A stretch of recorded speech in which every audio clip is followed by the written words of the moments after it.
One of the highlights of our graduation ceremony is the valedictorian address. The student who gives the valedictorian address speaks on behalf of the graduating class of 2010. I would like to present this year's valedictorian, Rohit Joseph.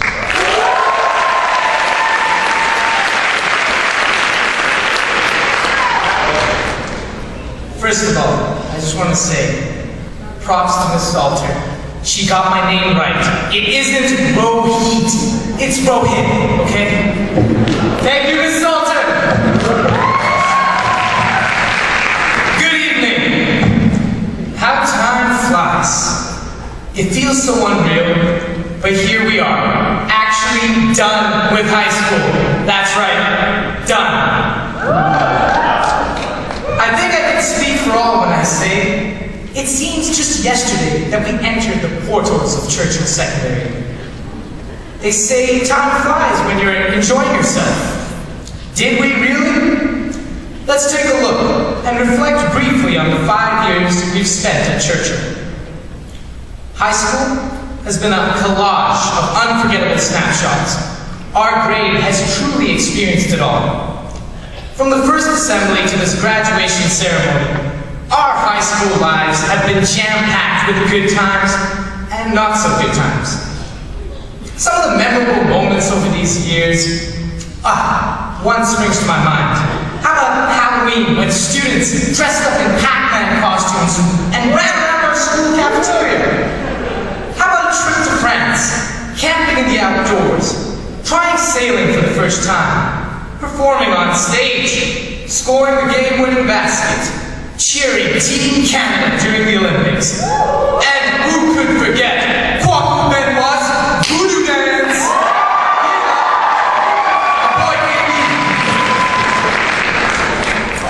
We have also witnessed some outrageous trends, innovations, and fashion over these past 5 years. I've come up with some urban dictionary definitions to help shed some light on these facts. Let's start with man-persons, also known as merces. A slightly cooler version of the fanny pack. North Face jackets. Overly puffed up jackets, resulting in a disproportionate physical appearance. Don't worry, I love you.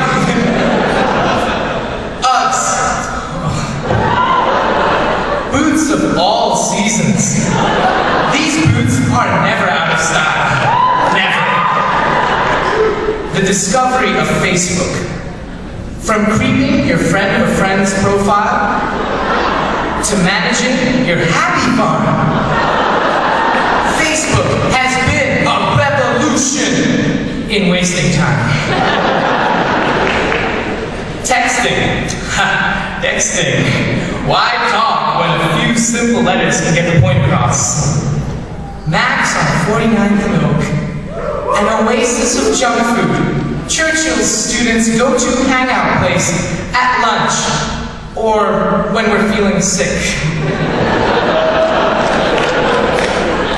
Looking back at these good memories and amusing trends of our high school years brings us to another part of our history, the not-so-great times.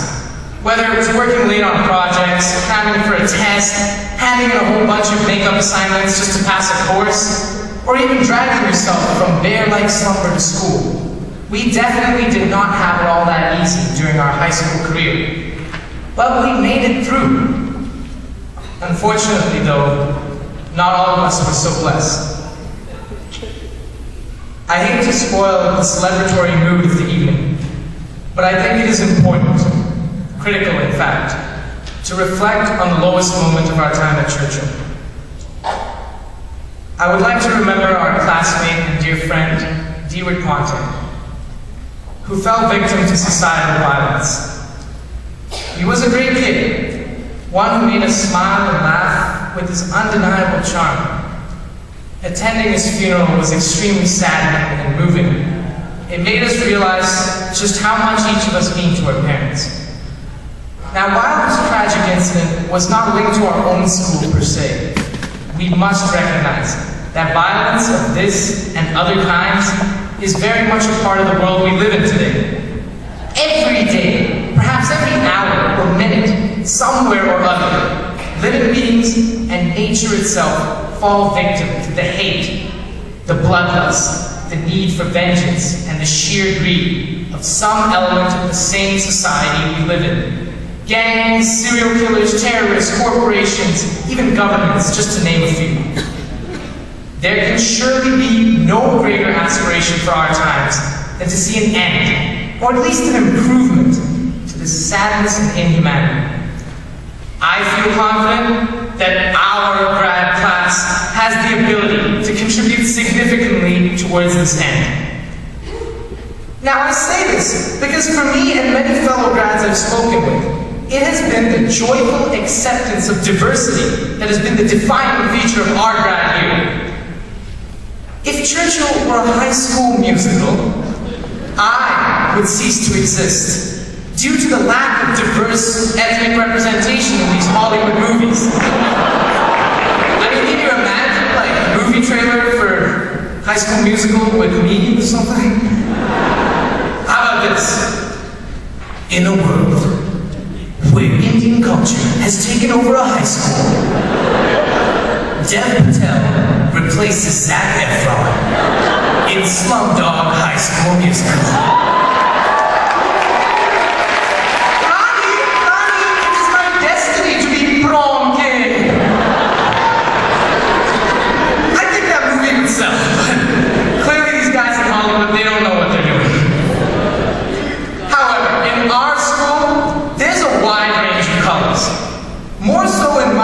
Here, every individual's culture has been not just respected, but celebrated in some way, shape, or form by his or her peers.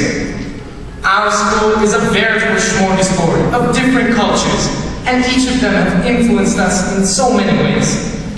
A good example of this can be seen by the Punjabi population, teaching us a popular card game known as Barbie. I think I got that. How about Connor Ruther, a young man who's known to lapse into Irish song and verse at every opportunity? What about our dear friends from east of the old Iron Curtain, who have brought their savvy good looks and exotic accents with them? Wait, what about your valedictorian standing right before you? He's a visible minority, except maybe on Main Street, but does that really matter? We are accepting here at Churchill, not just of race, but also of every unique individual facet that makes us who we are. We have proven that we're capable of wiping out racism and other kinds of hateful discrimination in our own school environment. Is it then too much to expect that we carry these traditions with us into the future and the wider world now opening up to us? This leads me then to reflect on the future and what it holds in store for us. These next few years will set the tone for the rest of our lives. Some of the things we'll have to consider will be what we choose to do with our life and how we go about engaging the responsibilities that go along with it. We have to make full use of this time that we've been given to make the right decision. One of the biggest decisions we'll be tasked with making is the career we wish to pursue. Fellow grads, all too often, we succumb to societal pressures in choosing our career. I know some of our parents like to tell us to be a doctor, an engineer, or a lawyer, not only because of its financial benefits, but also because of the high status in society that these professions hold. There's nothing wrong with choosing one of these jobs or having a desire for a high status, but would you rather be arguing corporate cases in which you have no interest, or be a touring musician? Would you rather be a stressed-out ER surgeon, working 36-hour shifts, or a park ranger roaming the wilderness? Ideally, our career should be our passion, and one should never give up the drive to pursue it. In the words of the poet T.S. Eliot, you have to risk going too far to discover just how far you can really go. Taking a risk in choosing a career that is also a passion is the first step to living life to the fullest. Now, what then is our valedictory message, Churchill? In these next few years, we need to discover ourselves. We need to find out what motivates us. We need to find out what keeps us happy. And how we can contribute towards making the world a better place for all. But it is very easy to be distracted from this purpose. Take technology today. We're constantly connected. Cell phones, texting, internet, webcam, Facebook, Twitter. Due to this 24/7 connection to friends, family, school, and the workplace, we make excuses as to why we can't be performing small productive acts of kindness. Small gestures of active kindness can go a long way. And really, how much of our time does it take away from us? Maybe our message is more of a challenge. Grads of 2010, if we can simply disconnect from the technological distractions and the daily routine, we can all make a huge impact upon the world. Our impact can only be felt, though, if we have the right intentions of going about it. Intent is what guides our moral compass, and it is what determines the nature of our actions. We tend to mistake intention as this pitbull kind of determination, but it's really not. Intention is more like a force of energy. It is an aura that surrounds each and every one of us, which is how we can tell when people are feeling happy, sad, angry, and how they might behave towards us. This proves that our intent is showcased physically as well as mentally. As humans, it's only natural that we will not always see our intent come to fruition. Yet in many ways, isn't failure the path to success? To quote from Sir Winston Churchill himself, success is the ability to go from one failure to another with no loss of enthusiasm. We all have different lives to lead and goals to achieve. It is my sincere hope that in doing so, we strive to give our best. To give our best to be the best we can be, in a spirit of compassion and consideration for the world and the people around us.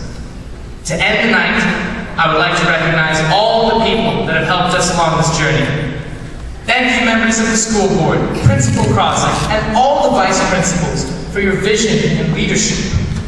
Thank you, wonderful teachers and staff of Sir Winston Churchill, for your patience, dedication, and wisdom, which has contributed so much in getting us where we are today. Thank you, members of PAC and all other parent volunteers who have given their time and energy to make Churchill the community it is today. Thank you, parents, family, and friends for your unconditional love and support. And of course, thank you to the heroes of this evening.